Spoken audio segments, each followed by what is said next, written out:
তুমি কি জানো এখন এআই দিয়ে মাত্র 10 মিনিটে নিজের অ্যাপ বানানো যায়? কোনো কোডিং লাগবে না, কোনো ডেভেলপার লাগবে না। আজকে আমি স্টেপ বাই স্টেপ দেখাবো কিভাবে এআই দিয়ে অ্যাপ বানাতে হয়। চলো শুরু করি। এআই দুনিয়া চ্যানেলে আপনাকে স্বাগতম। এখানে আমরা শিখি এআই দিয়ে ক্রিয়েটিভ কাজ সম্পূর্ণ বাংলায়। আজকে শিখব এআই দিয়ে নিজের অ্যাপ বানানো। স্টেপ 1, কোন টুল ব্যবহার করব? এআই দিয়ে অ্যাপ বানানোর জন্য সেরা টুল হল গ্লাইড, বাবল আর অ্যাডালো। তিনটাই ফ্রিতে ইউজ করা যায়।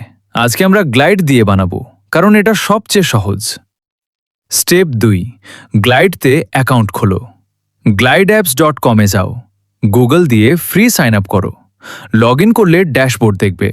নিউ অ্যাপ ক্লিক করো। তোমার অ্যাপের নাম দাও। স্টেপ 3, এআই দিয়ে অ্যাপ ডিজাইন করো। গ্লাইডে এআই অ্যাসিস্ট্যান্ট আছে। বলো তুমি কি ধরনের অ্যাপ বানাতে চাও, যেমন একটা বাংলা রেসিপি অ্যাপ বানাও।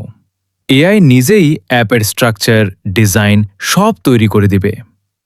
স্টেপ 4, কন্টেন্ট যোগ করো। অ্যাপ তৈরি হলে নিজের কন্টেন্ট যোগ করো। ছবি, টেক্সট, বাটন সব ড্র্যাগ অ্যান্ড ড্রপ করে সাজাও। চ্যাট জিপিটি দিয়ে অ্যাপের কন্টেন্ট লিখে নাও, কোনো কোডিং ছাড়াই। স্টেপ 5, পাবলিশ করো। অ্যাপ রেডি হলে পাবলিশ বাটন ক্লিক করো। তোমার অ্যাপের একটা লিঙ্ক পাবে, সেই লিঙ্ক শেয়ার করো। যে কোনো ফোনে চলবে, অ্যাপ স্টোরেও সাবমিট করতে পারবে। তো বন্ধুরা, এখন তোমরাও এআই দিয়ে নিজের অ্যাপ বানাতে পারবে।